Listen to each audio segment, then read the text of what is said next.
This is a recording of the Saturday, June 5th meeting of the Seed Library of Los Angeles, Pasadena branch. Please enjoy.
Okay. Oh gosh, did you hear that? That's new. It's a new thing. All right, let's move everybody.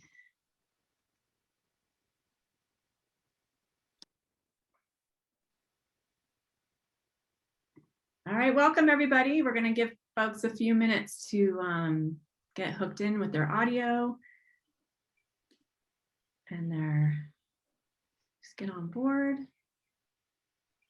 Welcome to Slola's meeting. It's June 4th, our June meeting. Gosh, I can't believe it's already June.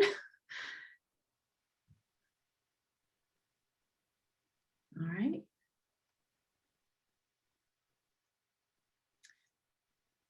Okay, I'm going to go ahead and get started. Okay, welcome everybody. Welcome to our June 4th meeting. This is the Altadena chapter of the Seed Library of Los Angeles. We work in partnership with the Altadena Library. Before COVID, we were meeting there at the main branch's community room. They stored our seeds. We had all of our presentations there. And then during COVID, we moved everything remote. Seeds are currently with me, and we've been mailing them out every month. We recently did a project in partnership with the Bob Lucas branch of the library, installing their demonstration edible garden. So we hope that we will have more activities and workshops there as well. I'm going to hand it over. Oh, first, just a heads up, we do record our meetings and post them to our YouTube channel. So if you don't want to be seen, you can turn your camera off. And I also, before I hand it over to Gina to talk a little bit about our library, I'm going to put out a poll. It's just 3 quick questions, just so we get a sense of who's here, where you are, and how you heard about us. So I'm going to launch the poll, and then I'm going to hand it over to Gina. So I'm going to spotlight you, Gina.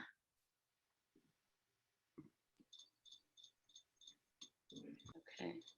Hi, I'm Gina, and I'm a volunteer here with the Seed Library, and we are a not-for-profit local organization based in LA, and we have one branch in Venice, but really we are the main branch now on the east side. We're based in Altadena, and while we do have lead organizers like Sue, Danielle, Deborah, and myself, we really are a collective, and Jessica has been our head coordinator, but this means that we're growing with the model of participation from our community. We have a few goals as a seed collective. One of our goals is to grow acclimated seeds that are specific to our bioregion and climate, so as to cultivate crops that are more resilient, hardy, and fruitful because they're naturalized to our weather here in East LA.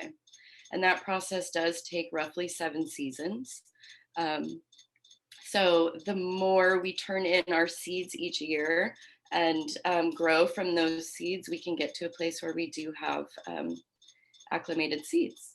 To build a community of gardeners, we're interested in people who are also about this mission of food sovereignty, habitat restoration, food security, and wildlife restoration, as well as a network of knowledgeable and wise people who want to cultivate community resiliency for the humans and the legacy of the seeds that we're growing.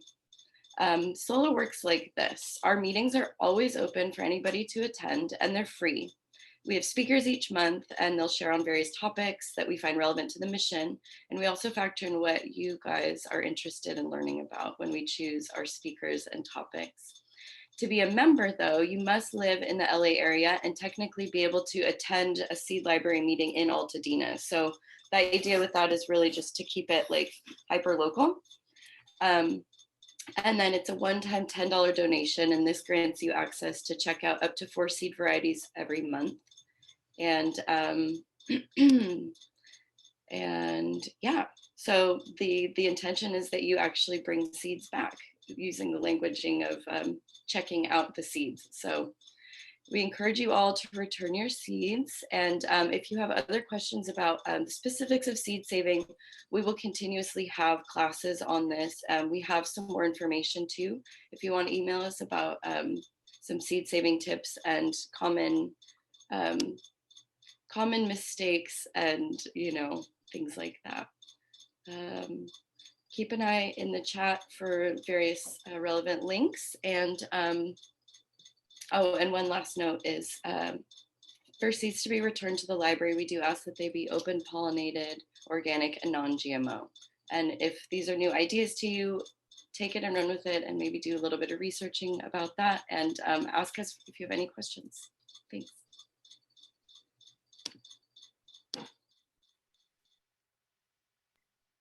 Thank you, Gina. So just real quickly, a couple of housekeeping things. So during the presentation, we asked that if you have any questions, put them in the chat. We'll be having our volunteers monitor the chat. We'll collect all the questions and ask them at the end of the presentation. Try to keep the chat just to questions so that our monitors can easily keep track of them and they don't get lost in a back and forth conversation. I think that's it. So with that, I'll introduce our speaker. We're so happy to have Jessica Handy here today. She's a registered dietitian. She lives locally here in the Pasadena, Altadena area. She runs a volunteer program at So Heart Farm every other weekend. And she's also enrolled at MESA's Applied Agroecology program. She serves on the board of directors of Kiss the Ground. She's been active in the community for many, many years as a nutrition and health educator.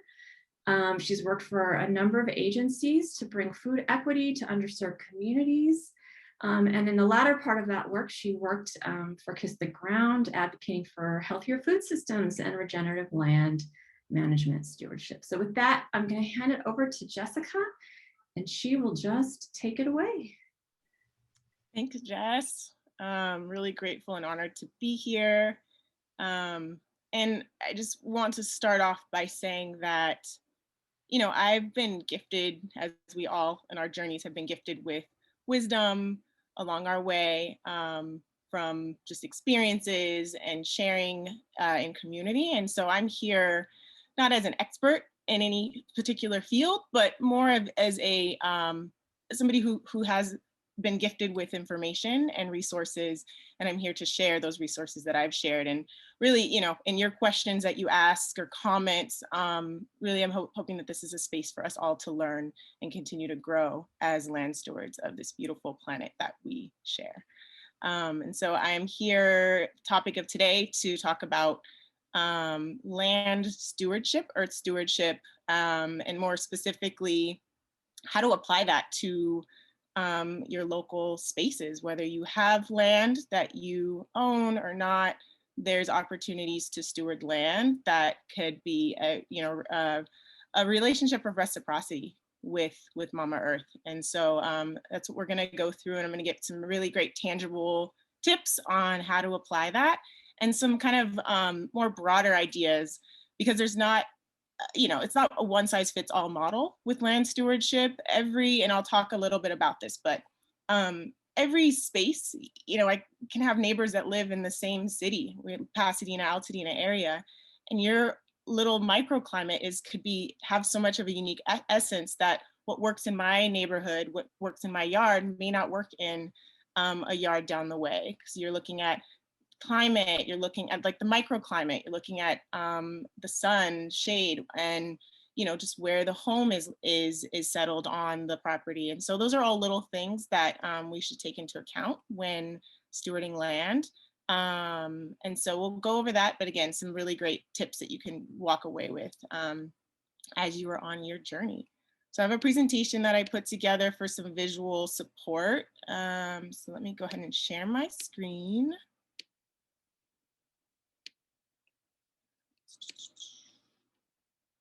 Righty. So you should see my screen now. And as I start this presentation, I want to take a moment to see if you all can reflect. I do want this to be active participation, and just taking a moment before I dive in to reflect in the chat what you are grateful for. So just take a moment to plug in just the first thing that comes to mind. So play with a little spontaneity, and reflect on our moment of, just have a moment of gratitude, and type in the chat what you are grateful for.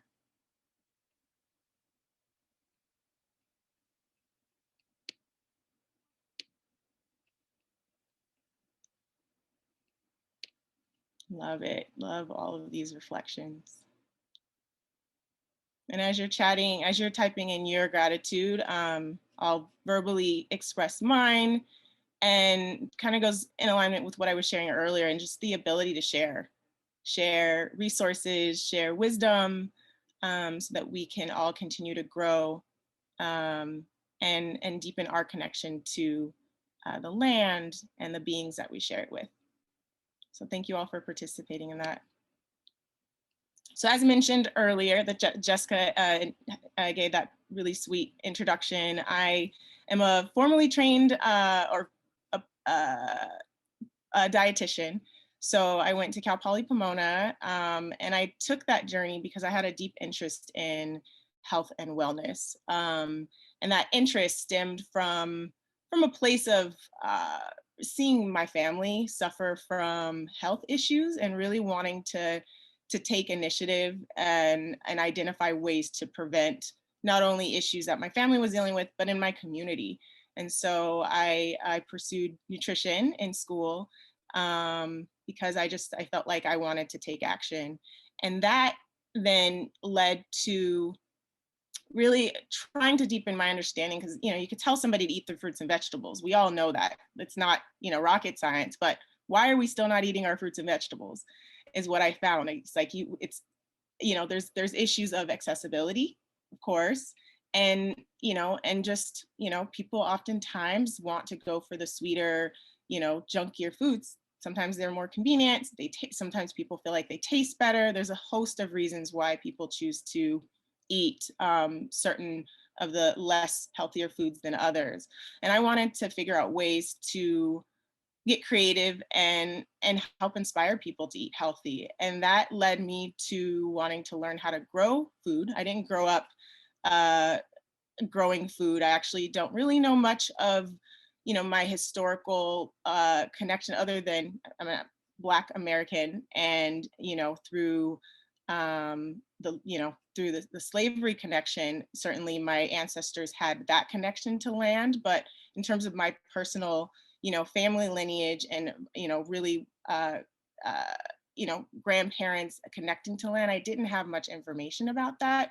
But I do feel in my soul that I have it. Like my family definitely was connected to the land, and we all look at our lineage. We all had farmers in our family lineage, even though I can't tell that story because I don't have like the specifics of where and when. I know that I have farmers in my lineage, and I have a desire to reconnect with that.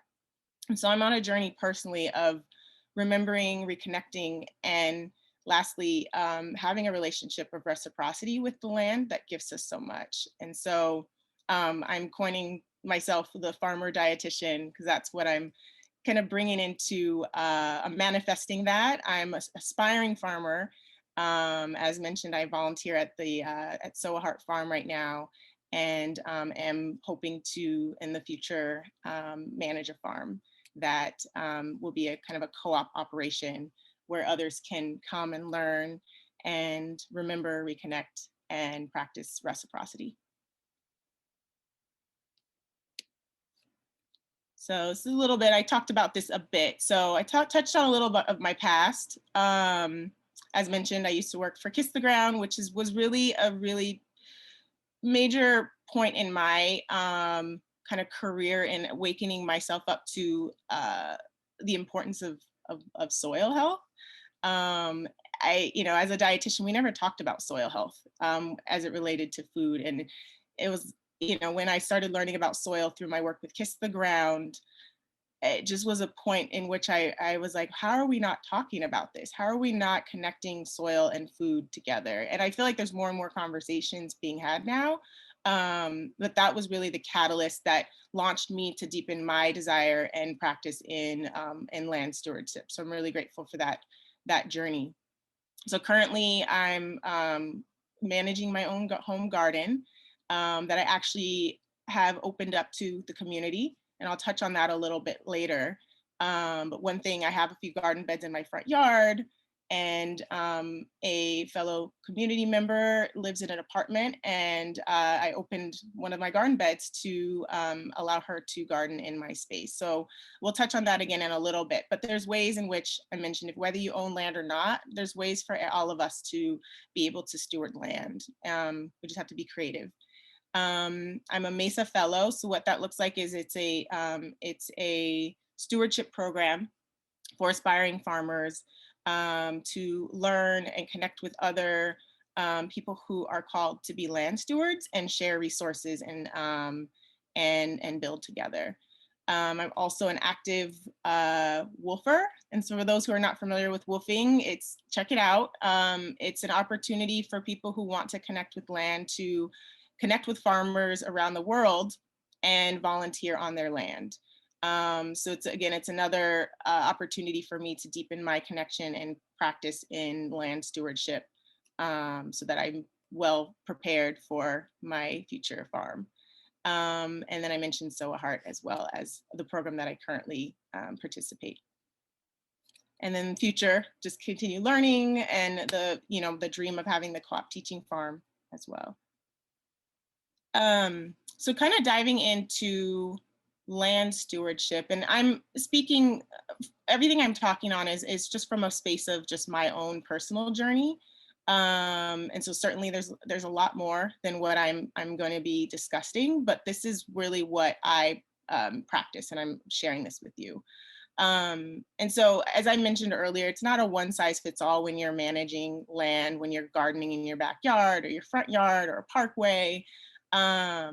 And so what I've learned in my journey, and I've honestly learned the hard way, when we first moved into our home in Pasadena, I jumped into just like, the yard had all grass, and I was so eager to just take out all of the grass and plant fruits, vegetables, and put a garden bed in. But I learned very quickly after planting, almost the entire yard with fruits and vegetables, and that certain things didn't do well in certain parts of the yard. And I've learned in my journey that it's important to slow down and observe the land before you take action. And you're looking at, the soil quality could be different in certain parts of the yard, the shade versus sunlight. And those were things I did not take into account at all. I just thought, hey, I would love to have an orange tree in my front yard.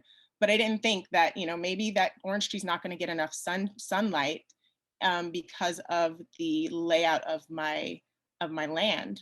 And so I've learned very, down the line, just to slow down and listen to the land. Second is something that I practice is to consider all beings when planting and stewarding. It's not just about us. It's not just about what can we get as for ourselves, and I like this and I like that. It's also about what is going to be beneficial for all beings that you're sharing the land with. We've got the squirrels. I'm actually there's a squirrel in my peripheral that I'm seeing kind of climbing and plucking a few of our apricots off of the tree before they ripen. And so those are beings that we're sharing the land with. And although, many of you who are gardeners probably have a love-hate relationship with the squirrels, they play an important role. And so it's figuring out how to help bring balance to the land while also taking into consideration the living beings, the birds, the squirrels, the raccoons, the possums, because this is land that we share with them as well. Something I want to mention is there's a seed story that I want to mention, in that I planted a lot of native plants in the garden, and in previous years, before the plants would go to seed, I would do a chop and drop. I would cut them right before the root level and use it as mulch. Only because, you know, sometimes a lot of the natives start to get a little weedy. They don't look as great, you know, in the later part of the season. And, you know, I felt like it was time for them to go. But last year I actually left my evening primrose. It's a pretty prolific plant, but I left the plants in the yard, allowed them to go to seed, partially because I just didn't take the time to cut them down, and I just wanted to see what the full cycle would be like. I woke up one morning and peeked out of my window and noticed, gosh, about easily like a dozen birds picking seeds out of the little seed pods. And I had a moment, like a little epiphany of those seeds. It's a natural bird feeder. Those seeds are food for the birds that I was like, it seems like common sense, but why put out a bird feeder when you can just let your seeds go, your plants go through their natural cycle, because they are a food source for the creatures. And it's a moment that has stuck with me. And it really has helped to guide me when I'm out in my garden, because it's a really great reminder that it's not just about me. It's not just about what it looks like and the aesthetics and what my neighbors say, that, you know, that plant is probably, you know, I have neighbors that are not too big of fans of my wild garden, but it's not just about us, and it's not just about, you know, what looks good. It's about feeding and stewarding the land, and making sure that we are mindful of, again, the creatures that we share it with. So just wanted to share that sweet story, because it is something that has really been life-changing for me in terms of how I tend to the land. Something else I want to mention is to connect with community members for guidance and wisdom sharing, because we don't know it all, and each of us has a uniqueness and wisdom that we can share with each other.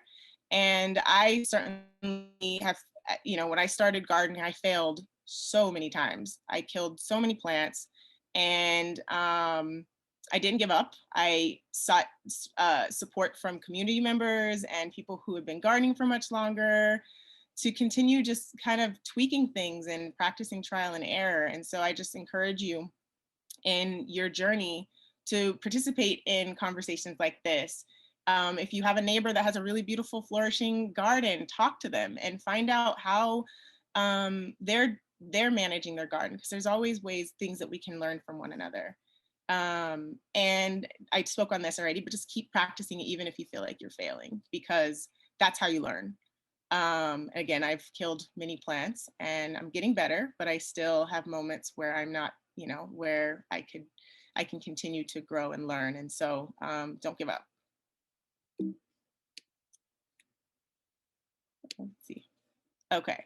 So I touched on this a little bit, but again, just a general idea of holistic land practices for your garden is that not one model fits all.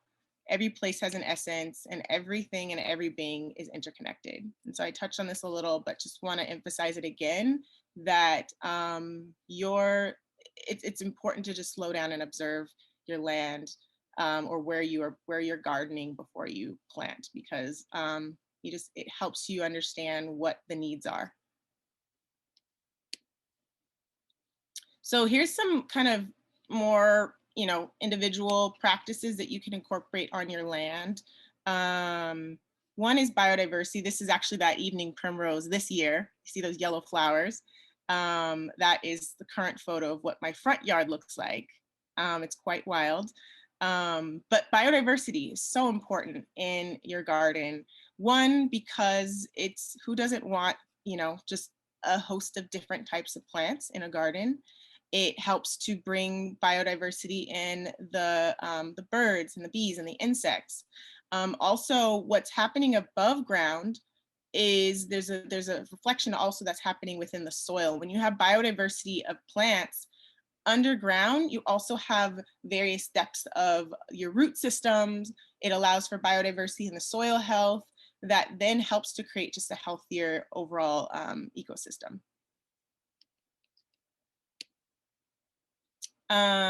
This is something that also is applied, and these are tips that a lot of farmers are using, but these can be applied on any any landscape. So animal integration, and not to say that you're going to go and bring some possums to your land, because they will come, but just know that opossums play an important role on land management. Chickens as well. So fortunately, you know, if you're in Altadena or Pasadena, we're allowed to have chickens, and so if you have the space and the desire, those animals play an important role in land management, from pest control. Their waste, what their waste is, their poop is a natural fertilizer, and so you can use that on the land as well. And then you get the gifts of eggs every day. So that's something to consider if you are gardening, because you have the animals that are helping to manage the land. The birds as well help with pest control and seed planting. The squirrels, I don't know if you've ever taken a moment to just observe the behaviors of a squirrel, minus plucking fruit off of your fruit tree, but they are seed planters. And you might have, you know, plants that you didn't intentionally plant, but perhaps the squirrels planted them. And so squirrels play an important role in just trying to find ways to balance, so you make sure that you're still going to get some, you know, apricots or peaches once they're ripened, because that's the struggle that we have right now, is trying to encourage them to share the fruit on the trees. And you know, I have also those image here of the milkweed, which is really important for the monarch butterfly. And so planting crops and native plants that help to invite the beneficial insects as well is really important. Another practice that you can incorporate on land that is beneficial is composting. And composting can be done in a host of different ways. But this little visual here just kind of talks about the very basic components of what makes up a compost, like healthy compost system. So we all, you know, if you've got a garden, got probably plenty of browns, your leaves, your sticks, your just woody material, and then your food scraps from your kitchen. And so putting those two together is what makes up a healthy compost. And it also, if you're not currently composting, you'll notice if you do start, your trash can waste will be greatly minimized. And actually what we've been able to do since we've been composting, probably for about 6 or 7 years now, if not longer, we no longer use a trash can liner, because that typically is what makes up the messy trash can waste, is all the liquids and the fruits and vegetables and things that help to, that create a liquid content in your trash. And so now with just, the household waste that we try to minimize, we no longer have to use a liner. So that's just a little added bonus of cost saving and saving, minimizing the use of plastics. And it goes out in your garden. You also need water. Water is an important component of compost, which you typically will get from your greens, macroorganisms and microorganisms, which if you have that really healthy balance, they come automatically, and then airflow. And there's a lot of great videos online. You can go on YouTube and you'll find thousands of great videos on how to compost. And there's, again, various ways to do it. So if you're in a apartment building versus a home, single unit family home, there's just various ways that you can do it. And so don't feel like you can't if you don't have a yard space. There's different ways. This is a little setup. It's not the prettiest, but I want to share that this is my front yard compost. It's on the side of my house. And there's this organization called MakeSoil that I have a little post a little later in my presentation. MakeSoil is a mapping system, that allows people to connect with compost drop sites. And so my home is a compost drop site. So I currently have about 10 people who bring their food waste to my garden and drop them in one of these 2 bins, and basically are choosing not to, for whatever reason, to compost in their own home, because maybe they're in a apartment complex, or they just don't have the desire to set up their own system, but understand the importance of composting, will bring their compost to my yard and contribute to these bins that then they could take some for their own. If they have house plants or their own garden, they're able to harvest some when it's time, or it gets applied to my garden. And that organization is called MakeSoil. Oh, and then something else I want to mention. This is one form of composting. You can also just dig a hole in your garden under a fruit tree, or just find a space that you know you're not going to plant in for a little while, and you can just bury your food scraps. Bury it, at a certain depth, because you will have sometimes the local wildlife, if they can sense it, they will dig it up. But burying it is a really easy, straightforward way to also compost, as well as a vermicompost, which is a worm composting system. So again, do your research, figure out what works for you, but there's so many different systems, and that you'll find the one that works for you. Another holistic land practice is covering the land. You may be familiar with that photo on the left. It's sorrel, which comes voluntarily every spring. I've had people who have come to me and said, I'm trying to get rid of the sorrel, and I'm like, what is there if the sorrel is not there? And oftentimes their yard or garden looks like that picture on the right. I'd much prefer the sorrel over a bare garden. And so what the sorrel is doing is it's actually helping to build soil.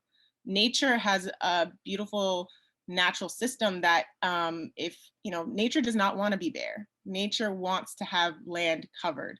And so if we're not actively participating in that, nature will do what it needs to do to help build soil if left without our participation. And so the sorrel, which is edible if you haven't tried it, my kids call it sour grass, is just one, again, just natural cover crop that you can have, but there's cover crop mixes that you can plant. It's just really the practice is making sure the land is covered as much as possible. And so because what that helps with is sequestering carbon. It also helps with moisture retention. When soil is bare, it actually releases more moisture. And we're in Southern California.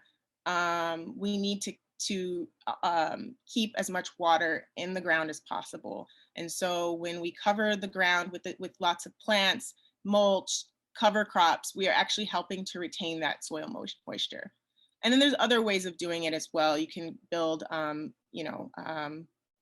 hugelcultures and swales to also retain water, but also make sure that those things that you build are covered with plant.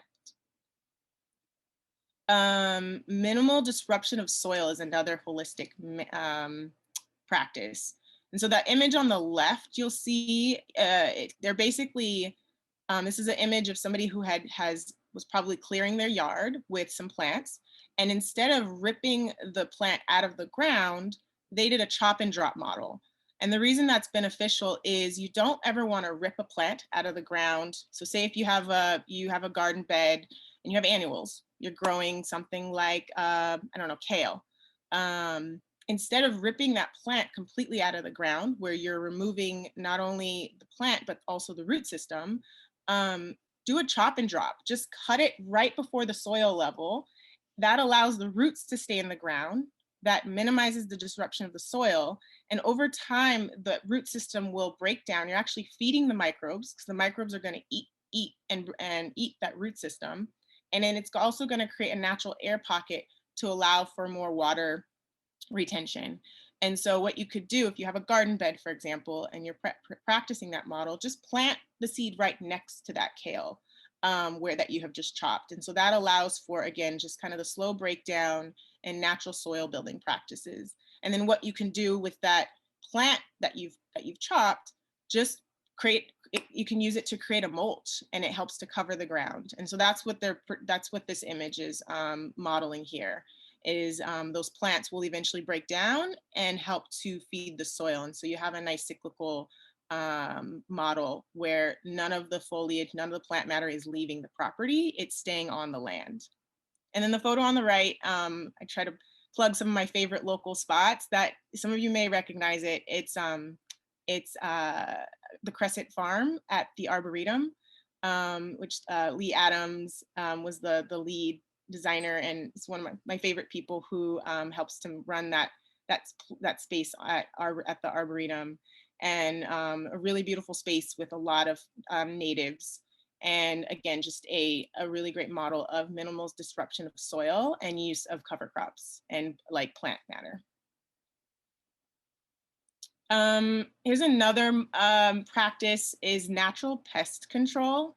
So instead of reaching for the chemicals and really the chemicals, think about natural ways to manage your pests. There's always a solution when you have pests in your garden. And oftentimes those pests are a sign that maybe there's an imbalance. Maybe your soil is not at its optimal balance, or maybe the plant that you put in the ground is not at its healthiest. And nature has a really beautiful way of helping to bring balance. And so again, it's going back to that first slide that I shared about slowing down and observing your garden versus acting, quickly and just trying to fix something really quick. Just take a moment and observe if you have an issue in your garden, and think about more of a holistic way of addressing it that can be more of a long-term solution versus an immediate quick solution. And so I have these images show the beautiful ladybug and the birds, praying mantis, all of those creatures, and those are just a few of the many that can help to bring balance if you're having issues in your garden. If you have things like, maybe your plants are not thriving, look at ways of building the soil. Oftentimes, like, focus on the soil versus the plant, because soil is the foundation of the plant health. So composting is one way you can do that. And there's lots of microbial solutions that you can get that are, again, are a natural way of helping to build the health of your garden and your plants. Another holistic land practice is to plant annuals and perennials. It's important to plant both. Annuals are great, but what happens is annuals, I know we probably are all super busy. Annuals take a little bit more time because after 3 or 4 months, you're having to plant something in its place. And so if you're planting perennials live on for many years, and you're still actively participating in helping to care for those plants, but they have a longer lifespan. And the benefit of perennials is that they're helping to sequester more carbon, they're covering the land for a longer period of time, and they're just much easier to care for. And so in this photo this is a photo of a mallow that I planted in my front yard, a bee doing her thing, and some tomatoes, and then loquats from this past season. Another practice is growing native plants. So important to think about the local ecology and what the local insects and birds and bees need to thrive. And so there's some really great organizations and nurseries that I'll highlight in a minute that sell seeds. Also, Sola is an advocate for a native plant seed. So just really finding ways to incorporate native plants in the garden to help with pollination, to help with soil building, and really just, they're so pleasing to the eye. They're so beautiful. And so I'm just really encouraging to create that biodiversity in the landscape.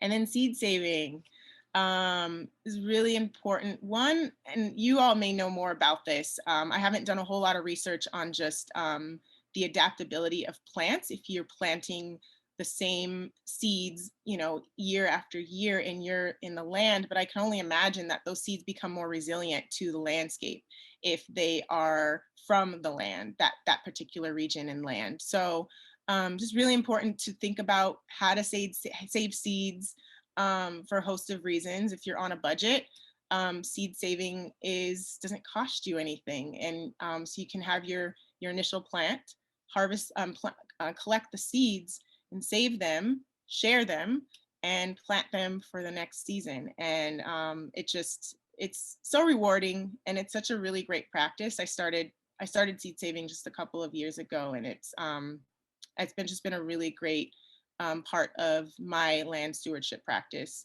And so just wanted to highlight this. And also, if you are not familiar with Transition Pasadena, they have a really, I'm just down the street from this really beautiful garden that they planted just near Washington and Lake in Pasadena in front of the post office. And there's a really beautiful wild native garden. And just last week, I was walking by there, and a lot of the plants are starting to go to seed. And actually, this is what I have in my hand here are a few of the seeds from those plants that I'm now going to plant in my garden. And so just again, a really great way of just seeing what's available in your local community and helping to bring biodiversity to the land. Something I want to highlight, just in terms of, when many of us are choosing to garden for, we have our benefits of being able to grow food for ourselves and our family, and hopefully to share with community. I've been deeply inspired by the work of Robin Kimmerer. If you're not familiar with her, she's a really, really wise professor and author in New York. She wrote a book called Braiding Sweetgrass, where she highlighted a practice of honorable harvest that has been practiced by the Potawatomi Nation. And I just want to take a moment to highlight this, because I think it's important when we steward land that, again, it's not from a place of just I, me, us. Like, it's from a place of we, and really taking into account how all can benefit from our stewardship practices. And the land is there's so many active participants that participate in the growth of, say, an apple tree and an apple. And so really taking that to an account as to how can we actively participate and give back to the land that gives us so much. And so the honorable harvest practice and philosophies are to never take the first one. And so, if you have a fruiting avocado tree or a peach tree, or if you are on a hike and you see, some wild edibles, the first tree or plant that you see, just think about, it's not just about you, maybe pass that one up. And when you do start to harvest, and this may seem silly, but I've been practicing it with my kids, and it's been really beautiful to ask permission before you harvest. Even if it's a plant in your own garden, that plant is a living being that is alive. And when we're harvesting, we're taking from it. And so asking permission and listening for the answer. Of course, that plant's not going to speak back the way we speak to it, but again, just taking a moment to just observe, and it will speak to you in its way. And taking only what you need is really important. Using everything that you take, and share what you've taken. Be grateful and give thanks for what you have taken, and give a gift in reciprocity for what you have taken. And that can look like anything from, taking some water and gifting that plant with some water. If you're on a hike, gift that plant with some of your drinking water, or finding if you see that there's a little area that is exposed to heavy, soil, maybe you can put a little bit of mulch there. But just finding ways to give back that that allows those plants to continue to thrive, and just as a way to show gratitude for the gifts that is given.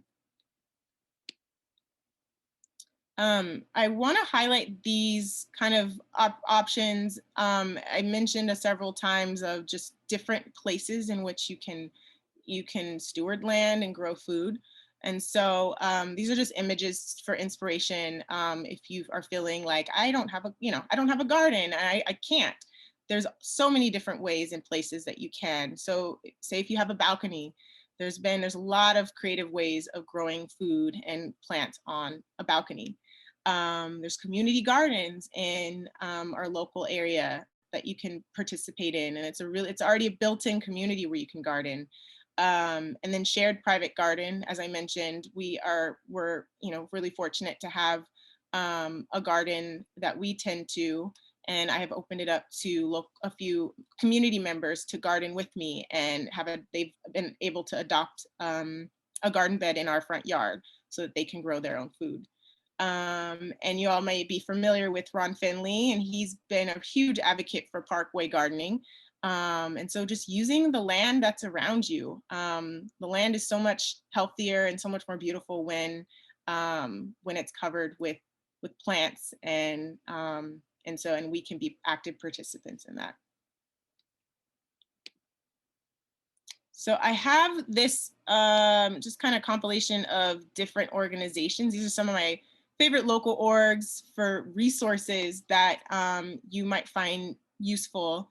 So I'll go from just kind of around to kind of highlight and give a little blurb about each one. We've got the Ron Finley Project, where I mentioned in that last slide. Ron actually has a really great masterclass on gardening that you could check out, and a really inspiring TED Talk, again, if you're not familiar with him yet, about how to plant and what inspired him to plant food on his parkway and how he was able to legalize parkway planting. There's the Arboretum, and I say the Arboretum, just a place for inspiration, specifically the Crescent Farm is a really beautiful place if you are looking for ways for just inspiration on what to plant in your garden. That is a really sweet place that, again, Lee Adams oversees. I'm mentioning Soa Heart Farm.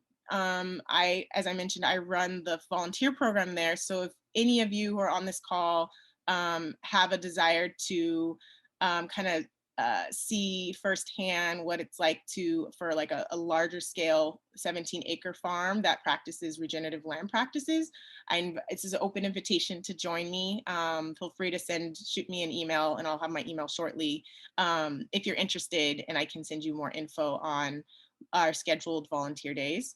Studio Petrichor is a local kind of landscape organization that does a lot of really beautiful workshops on building hugelkulturs and swales, drought tolerant, edible landscapes. And so highly recommend checking them out if you want to get your hands in the soil and participate in some of their workshops. I mentioned Transition Pasadena a little earlier. They've been really big advocates for local native plant landscapes. And so definitely check them out if you're not familiar with them. For those who are not familiar with Kiss the Ground, there's a lot of great videos and courses and content on their website that you can check out. Healing Gardens is a really beautiful organization that was launched last year that is sweet, because if you have a garden that you want to open up to community, you can sign up to be a healing garden and allow people in your community to come and rent out your garden. And so I would check it out. It's kind of like Airbnb, but for gardens, where you can go and participate in workshops and events on private property, or just have people who want to come and be out in a quiet, natural landscape, and inviting those people into your space that you're attending to. And I highlighted a few here. I have Hahamunga Nursery, Artemisia. Those are two local nurseries that offer local native plants. And so if you are looking to bring more natives to your landscape, those are two really great options.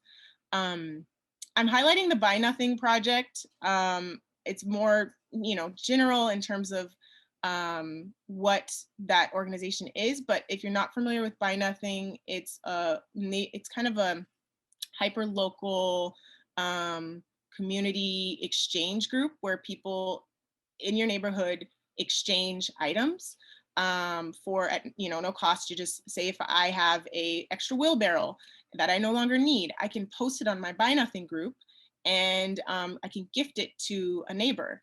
And I have really benefited from that group, and have gifted some things that I no longer need that are related to gardening, tools and seeds, and fruits and vegetables that I've grown. just, and being able to gift in exchange with my local neighborhood. And so I would, that's a really great resource if you're not familiar with them. If you're looking for places to compost, LA Compost is a great organization, as well as MakeSoil. So you can, if you just Google both of those, you can check them out and learn more about what they offer. I'm going to close this presentation out with a beautiful quote by Robin Wall Kimmerer. She says, "Let us live in a way that Earth will be grateful for us. We belong to the land, and I deeply believe that we are meant to be stewards of the land, and we all have ways in which we are uniquely called to do that. I'm personally called to farm, but not everybody's called to farm. Maybe you're called to educate, be a professor of land stewardship and earth-based practices, or maybe you're a parent and you are called to raise your children in a way that really helps them to awaken to their role on the land. There's thousands of ways that we can participate in land stewardship, but let it be a way that, that the land is benefiting from our participation. And so that's what that quote means to me. And so that concludes this presentation, and we're going to open it up for questions. But here's my email if you have questions that you want to send me, or again, if you are interested in volunteering at Sohart Farm, please feel free to send me a message. If you have any questions related to that or anything else. So thank you for this opportunity. And I look forward to, if you have any questions, feel free to put them in the chat and we'll go ahead and answer them. Thank you so much, Jessica. That was great. That was awesome. So Sue, have you been keeping track of the questions? I certainly have. Hang on, let me get the camera back on. There we go. Okay, let's see what we got here. So Mary L made a comment about the squirrels, saying they are not native to us. Do you have any comment on that? That's a great question. Yeah, I don't know much about, I mean, I feel like there's certain creatures, just speaking from my gut, I feel like our land is always forever evolving, in terms of, integration of creatures who maybe aren't native to this area, but they are here and they do share this land with us, whether they were origins and originally here. And so, I think that they're living beings. They were brought here somehow, and I feel like they're meant to be here, and we can figure out ways to live in harmony with them. And that's my gut feeling, although they sometimes drive me crazy, and it makes me literally crazy when I see half-eaten apricots every day, like around my apricot tree. I just really try to hone in on a deep place of gratitude, because I know that they play an important role in our local ecology. So and I'm happy if there's anyone else who has an idea. That's my thought. Well, on a similar note, I had a question about possums. Are they ever a threat to your chickens? I'm sorry, did you say, do they affect our chickens? Are they a threat? Threat. Yes. I've lost a possum. I've lost one of my chickens to a possum, but that is only because we failed to close the coop before sunset. That's really been those have been the only times that we've had issues with the local wildlife, is when we don't close the coop in time. Otherwise, I mean, I know the possums, I mean, we don't have a huge, we're on, on the West Coast, but I know they help with managing ticks and small insects that we may, see as pests. And so they play an important role. And so, as long as we care for our chickens and make sure we lock them up in time, I haven't had any issues. Got it. Okay, Eileen C asked, can milkweed grow in our region? And someone else in the chat did address that. Oh, great. There were 4 different varieties that were native. Also, I just want to mention that we have a YouTube video that delves into the whole thing of milkweed, right, Jessica? Because it was on monarch butterflies. So Correct. Yeah, we do have one. yeah, but Addresses milkweed and monarchs. yeah, is there anything else you want to add to that? Yeah, I think it's an important something that I've learned. This was something I didn't do when we first started our garden. I was excited about bringing monarchs to our garden, and I put in the tropical milkweed, and I learned, down the line that the tropical milkweed is not native to this region and actually can affect the flight path of our monarch butterflies. And so that's the milkweed that has more of the orange, yellow, beautiful, bright colors. Those are not that plant is not native. And so I highly encourage those who are considering planting milkweed to do your research and find a local native milkweed variety. Artemisia, Hahamanga, and I'm sure many other nurseries in the area have them. Or you can do some seed swapping. I'm sure some of our local participants and members have seeds that they'd be willing to share as well.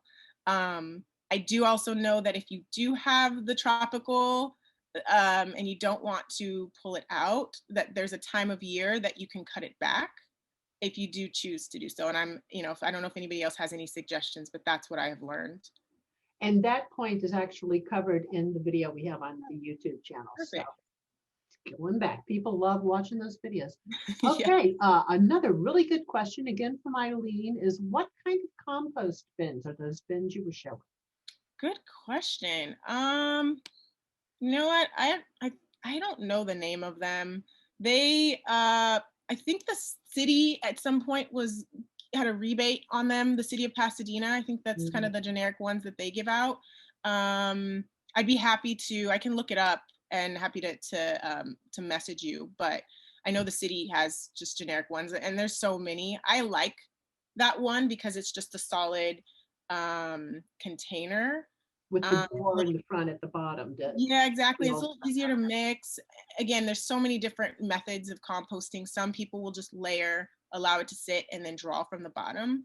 Because I have so much more activity in my compost bin, because I have people who are contributing, I actually like to hand mix mine. So I have this tool that actually mixes it. And that's part of the request of when people drop off, that they give it a couple of just turns, and it helps to aerate and mix the content so it breaks down much quicker. Great.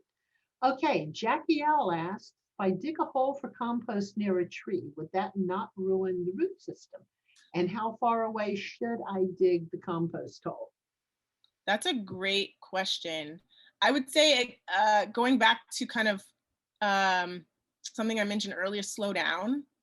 Sometimes if you just go in and dig, you might find yourself hitting the root system, and you don't want to harm the tree. And so I would slow down and maybe just like slowly start to uncover some of the soil and see where the larger root systems are, and then find an area that feels like it would be safe to put the compost in. The roots are, depending on the tree size, the roots typically span the width of the branches. And so that's something that maybe you can take into consideration. So maybe go a little bit further out where the farthest point of the branch reaches. And the plant will still be able to access those nutrients. You don't have to go extremely close to the tree in order for the tree to benefit from the compost. And then was the second question the depth? How far away should I dig the compost? I think you just answered that with the tree. Okay, great. Okay, Crystal says, I just purchased ladybugs for my yard after noticing some aphids. 3 weeks later, there were no ladybugs in sight. Now, someone in the feed did answer that question, but I'm sure you've got something to say on it. Yeah, I would say, I know, and I don't know why, but we're supposed to release ladybugs in the evening. So I don't know if that was one thing that you took into consideration, because I think from what I understand, they're kind of a little quieter at night, and so they'll stay in the area, versus if you release them in the daytime, they're just going to go everywhere. So that's one tip that I learned. my other question for you actually is, did the aphids, I'm assuming the ladybugs didn't do what you had brought them for. Like, I'm assuming the aphids were still there. So I don't know. I mean, introducing them to the aphids at night close by would be my recommendation. And if you did that, I don't know what else you could potentially do. But those are my 2 tips. Well, I would like to say something on that Please. because I used to buy ladybugs to get rid of aphids, and I have the same experience Crystal did. You let them out no matter how well you follow the protocols. And a few days later, there are no ladybugs, and chances are there are still aphids. But the thing that I learned is if I just let those aphids sit there, the ladybugs will show up on their own. Mm-hmm. They're generally 2 to 4 weeks behind the aphids, but they do arrive, and shortly after that, there are no more aphids. Mm. So nature doesn't need me to go shopping, which makes me happy. I love that. I love that. Yeah, going back to the slow down and a moment to observe, and nature will show up like a superhero when you need it. Okay. Joe P asks if you can give some specific suggestions for microbial solutions in building soil health. And do you mean things like worm castings or comfrey solutions? Yes, I would say all of the above. Worm castings are full of, microbes, your compost. There's also, if you want to go out and buy something, I mean, you can, there's this solution called EM1 that is a microbial concoction. You can actually, if you have that as your base, you can actually continue to brew it. By adding, you could probably go on a YouTube and see how to do it. So you're not having to continually buy a whole new container because it's a little pricey. But if you just have molasses and I think water and you're aerating it, I think that helps to continue to grow the microbes so that you can continue just adding to that batch. Yeah, bokashi, there's lots of different things you can do to build the microbial structure and health of your soil. Beautiful. Okay, our next question is from Lexi B. It's actually not a question, it's a comment. And she says she's inviting us to help ourselves to California poppy seeds at the Bob Lucas Branch Library, the one up on Lincoln and Altadena. And I don't know if that means you go into the library to get them or you just go pick the seed pods. If you want to give us a little bit more info on that, Lexi, it would be appreciated. Okay, we have another comment from Priyanka. I hope I did not butcher your name, and if I did, I apologize. City of LA has some big bins for $60 if you do a free compost webinar with them. Nice. You know. Yeah, okay. I'd also love to add, I have actually 5 compost bins at my house now because we have 2, our personal ones in the back, and I have 3 in the front yard for the community. And I have found them for the extra ones I found $10 on like OfferUp or Facebook Marketplace. So you can find them secondhand at a pretty affordable price if you kind of take the moment to look. Okay, Rosalinda asks, do you have, I assume she means, can you recommend a small height cover crop? Small height cover crop. If you want to email me, I don't have any suggestions off top.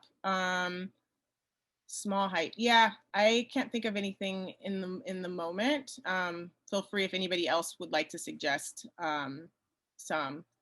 I'd love One of my favorite cover crops is daikon radish. Sweet. Because you can grow it, it breaks. It's great if you've got like hard soil. Plus you can eat it. They're so delicious. They're so delicious.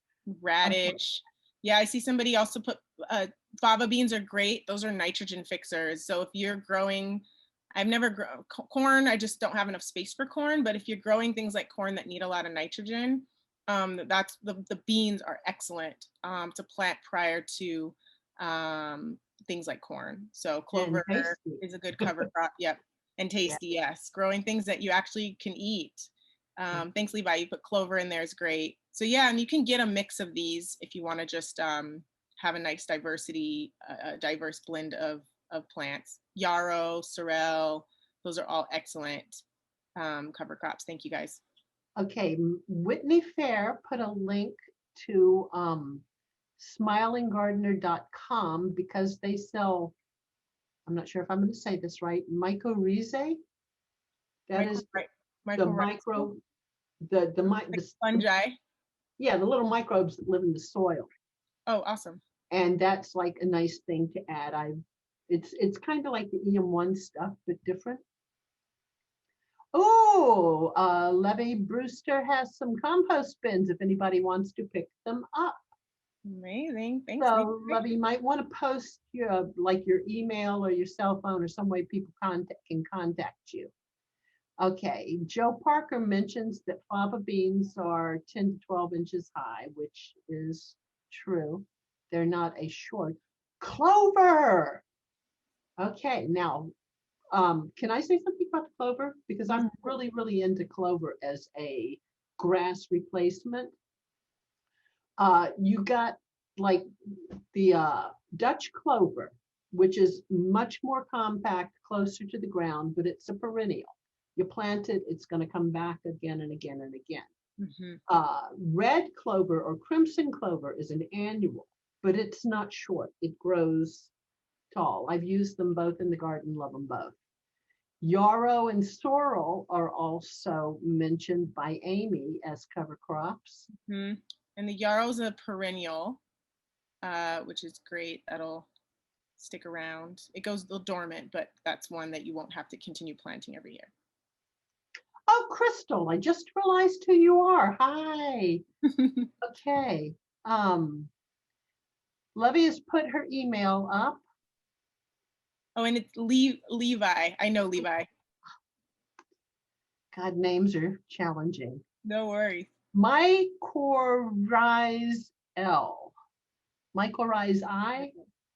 Anyway, somebody's explaining how to Pronounce that, Crystal. Yeah, how to pronounce it. And that pretty much takes us through all the questions we've got at the moment. Great questions. Thanks, everyone. Yeah, you guys came up with some good ones. I'll jump in here and just say that there are plans to put in an LA compost hub at the Bob Lucas Library branch as part of the demonstration gardens. So I know Levi's involved with that. So hopefully we'll have a community compost site, in the nearest future. Love community compost sites. It's just such a great way to bring people together.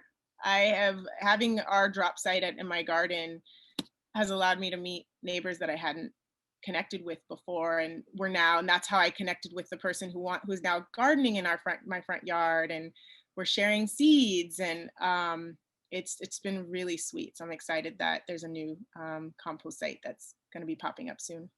Yes, thank you so much, Jessica, for coming and spending an hour with us this morning. My pleasure. Sharing your experience. Any final questions? I just want to add something earlier. A question about gathering poppies at the Bob Lucas. Go ahead, Levi. Those poppy seeds are available outside the library. They're right on the street corner. I just know that they happen to be going to seed right now.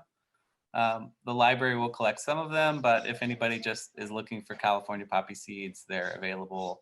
It's the corner of Ventura and Lincoln at the Bob Lucas branch. And also the library's done a great job of labeling all of those native plants that are in that new garden.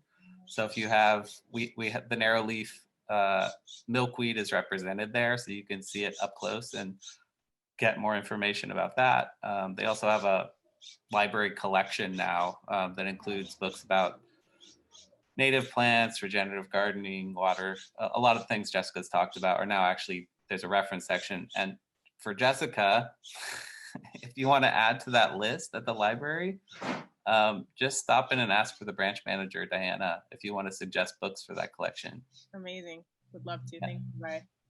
And I want to say one little silly thing. I was harvesting a few poppies at that garden in front of the library near Lake in Washington.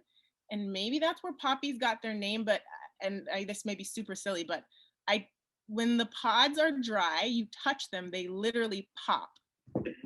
I was freaking out. The first time I touched, I was like, wait, what's happening right now? And I touched another, and they just like, boop. So just a silly little reflection that I thought was really fun to discover last week. I discovered something similar with the lupin pods. Oh, The yeah. California lupin does the same thing because I had the pods on my kitchen windowsill, and all of a sudden I heard all this like tinkling, and the pods were like busting open and throwing the seeds all over the kitchen.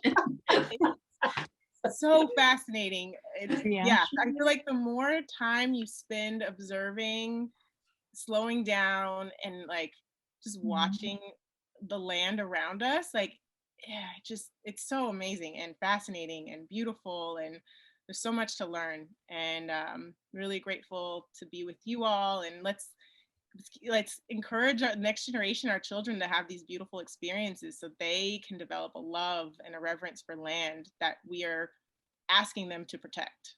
We have to help them get inspired and get excited about these things that then, has them be called to protect and steward.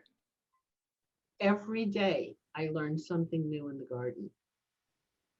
Yes. Just, by watching, by talking to people, by being on Instagram, by being involved in this community here.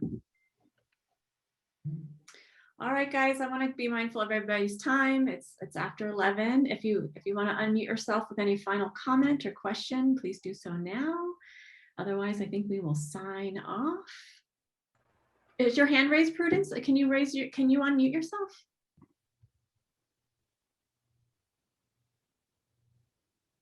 Yeah, hi. Can you hear me? Mm-hmm. We can hear you. Great, okay.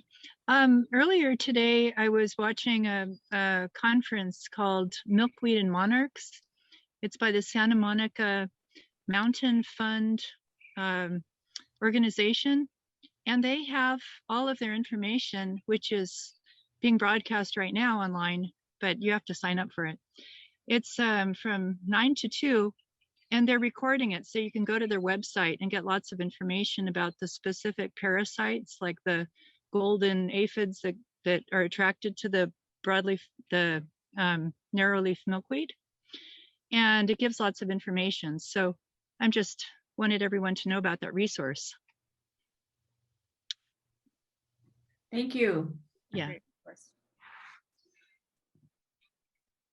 That was it. I just wanted to thank you for a beautiful presentation. My specialty is native plants. I'm now growing food crops, but I've been doing natives for about 12 years. So I thought you did a really nice job, and I appreciate the new resources and the ones and the nods to some of my favorites. Artemisia Nursery is not only natives, but specializes in native edibles, which is particularly neat. And Haramunga is one of your best resources price-wise. So yeah. Thank you for mentioning them. And I look forward to making time to visit your the Sow a Heart farm. So yes.